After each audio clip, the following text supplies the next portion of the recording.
Hey everyone, welcome back to another Mattel Jurassic World review. Today we're taking a look at the new Primal Attack Massive Biters Tarbosaurus. I've been looking so forward to this figure ever since it was first announced. You barely see any Tarbosaurus toys because this dinosaur is always overshadowed by its bigger, badder cousin T-Rex. I ended up getting this figure off of Amazon. It retails for $19.99, and Entertainment Earth also carries it, so I'll leave a link in the description to both those sites if you want to order this figure online. It's also being found in stores. I know a couple of people that already found it at Target, so I'm sure this figure will be showing up at a retailer near you relatively shortly. So before we crack this beautiful looking figure open, I just can't wait to get my hands on it. Let's go over the packaging really quick. It comes in the new Primal Attack style box. You got your Jurassic World logo up here, and just below the tail you have the Primal Attack logo. Owned in blue as always. You have that nice paddock fencing in the background, that nice sunset, and then turn it around, you have a nice full art picture of the Tarbosaurus showing off how that action feature works. And then right here in the bottom corner you have the other figures in the Massive Biters line, obviously the Tarbosaurus, and right here is the Sarcosuchus.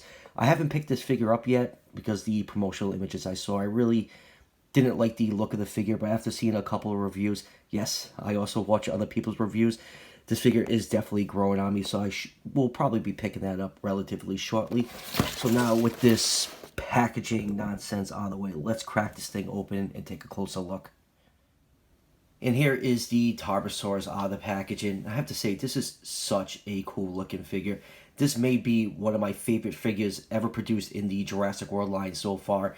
I just like almost everything about this figure. It just looks so mean and menacing. Like, this could be like a villain dinosaur if they decide to include this in Jurassic World 3, which they probably won't because, you know, the general public will probably just get this confused with a smaller T-Rex. But man, this thing just looks mean and terrifying, especially with the coloration that they used on it. Just that deep red for the bottom jaw and underneath the neck, and that dark gray with the black stripe. It just looks like an absolute terror, and I love the looks of this figure. So anyways, let's do a couple quick measurements before we take a closer look at this figure. This figure is just about 14.5 inches long from the tip of the tail to the tip of the snout, and about just over 6.5 inches tall to the top of that spike right here on top of the head. So Tarbosaurus was a large theropod dinosaur, about 33 to 39 feet long. So I'll put this figure somewhere in the 127 to the 132 scale range. So let's zoom in and take a look at that gorgeous head sculpt on this Tarbosaurus. This is a really nicely sculpted Tyrannosaurus style head sculpt. It looks much better in my opinion than the Jurassic Park style T-Rex head that, you know, we've seen, you know, 100 times on their T-Rexes. Just a really well done head sculpt on here, and I absolutely love the eye, just painted in red with that black pupil. It really just makes this figure look just so terrifying. You got a lot of beautiful scale detail underneath the eye and around the nostril area right here. The teeth are painted in an off-white color, and there is no sloppy paint with the teeth anywhere on this figure. Actually, there's not one paint flaw on this figure, so I am very happy for that. And then going down to the bottom jaw, you can see a lot of nice fine scale detail and nice row of scales along the lips right here. And even the gums are painted a different shade of red. And then looking inside the mouth right here, you can see the tongue is also painted and has that gloss coat to give it that wet look. And then zooming out, this Tarbosaurus has a row of spikes that starts right at the top of the head right here and just continues all the way down the body to just about the tip of the tail. And most of those spikes, except when you get near the tip of the tail, are painted in black. And then going down to the neck and body, you can see a lot of nice folds and wrinkles. This is a very beautifully detailed figure. This is definitely a prime candidate for when I just finally decide to repaint this. I love repainting the Mattel figures. There's a lot of nice details you can bring out with a really good paint job. And you got more of that red paint along the neck right here, and turning it over, you can see more of that red paint, and the whole bottom jaw is painted in red. And going down to the hands, you can see the hand claws are not painted, but that's pretty typical of the Mattel line. You can see there's some nice little bit of muscle definition right there. And then you get some folds and wrinkles along the stomach. And then going down to the legs are sculpted really well. And moving down to the feet, they are a little bit oversized, but they don't look like the clown shoes that we're used to seeing on the T-Rexes. I'm okay with a little bit of oversized feet if it helps with stability. Now, if you look at the toe claws, this is pretty much the only issue I have with this figure. They are not painted, and this is probably the first larger figure I have not seen with the toe claws painted on it. So that is kind of a shame. It probably would look a lot better if they just gave it some black paint. I really don't expect Mattel to paint the hand claws. They barely do that in their figures, but like I said, this is the first time I have not seen toe claws painted on these larger figures, so I hope this is not another trend we're going to see going forward. And turn it over, you get a good look at the scan code if you want to scan it into your fax app.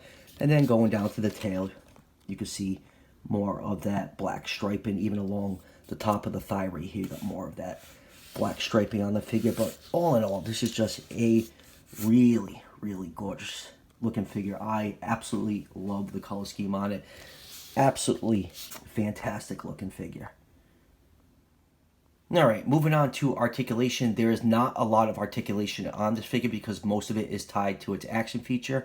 So the only parts you can move without, using its action feature are the arms right here. They can move forwards and backwards, and they are on a hinge, so you can swing the arms out if you choose.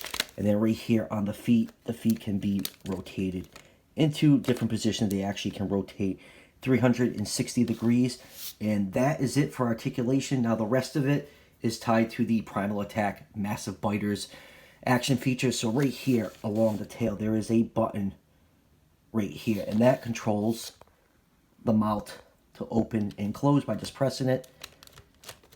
And then by holding one of its feet, you can rotate the tail from side to side to make it look like it's picking up and thrashing its prey around. And you can also push down the tail, and it can rear up, and pushing down allows it to reach down and snatch up its prey. Now, both legs do move in tandem. They are kind of ratcheted together, except for the left leg right here. You can actually move it if you hold the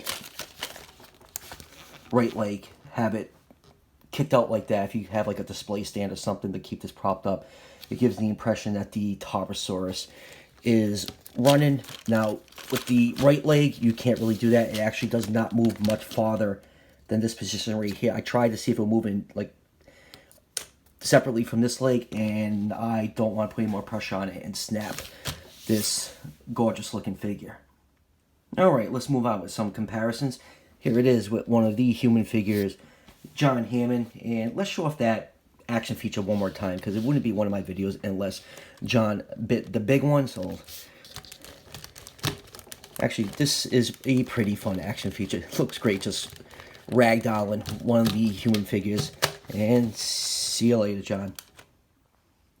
And here it is with some of the other Tyrannosaurs in the line. In the back right here is the Bite and Fight T-Rex and the Battle Damage Albertosaurus. You can see that the Tarbosaurus looks really, really small next to the Bite and Fight T-Rex. Like, if you wanted these two figures to scale together, Tarbosaurus was a little bit smaller than T-Rex, but not this much smaller. So the Extreme Chomping, let me just move this one off to the side for a second, is definitely a much better size figure. They actually do look rather nice next to each other. I do like the Extreme Chomping for that extra articulation. And that's probably my only other tiny complaint with this figure, the Primal Attack action feature. It just really limits the posability on it. I know it's it's the main gimmick of the line, but I would love to see this Tarbosaurus re-released somewhere down the line with just regular articulation where you can rotate the neck and keep in that position and shut the mouth manually. I think that would really, really help out this figure. Other than that, like I said, this figure is pretty much perfect in my eyes. And here it is in a nice group shot with all the other Primal Attack figures I've gotten so far. The Control and Conquer Carnotaurus, the Attack Pack Ornitholestes Colobrosaurus, and Draco Rex, the Savage Strike Sauropelta, and Charlie, the Soundstrike Cryolophosaurus, and of course the Extreme Chomping T-Rex. And I gotta say, Primal Attack is off to a great start. It's already given us some really, really great figures. And if you want to check out the reviews on all these figures, I've already reviewed them all on the channel. Just click that little exclamation point up there. It'll take you to the playlist with these figures in it. So, final thoughts on this figure. Like I've been saying the whole review, I absolutely love this thing. This may be my favorite Mattel Jurassic World figure ever produced so far. I bet by the time we're done with Primal Attack, when I do like my top 5 figures, I pretty much guarantee that this figure will be somewhere on that list. I love the coloration. Just that red bottom jaw and those red eyes with the black pupil just makes this thing look so menacing and terrifying. Love everything about it. Like, the only 2 nitpicks I have is that they didn't paint the back claws, and the action feature just really hampers posability on this figure. But other than that, I'm okay with that. I really, really hope this is a figure I'll never complain if they repaint it multiple times. I just hope when they do, they remove the gimmick and give it a little bit more articulation. I think the figure will be absolutely perfect once they do that. So like I said at the beginning of the video, I ended up getting this figure off of Amazon for $19.99. The links to Amazon and Entertainment Earth are in the description. And more people are finding this figure at Target. So head off to your Target and maybe luck will be on your side. You'll be able to get your hands on this fantastic, fantastic figure. So that would do it for the review. As always, if you're liking the content on this channel, show your support by hitting that subscription button just below the video. Each subscription helps out the channel tremendously, and it's greatly appreciated. And I'll see you guys for the next one.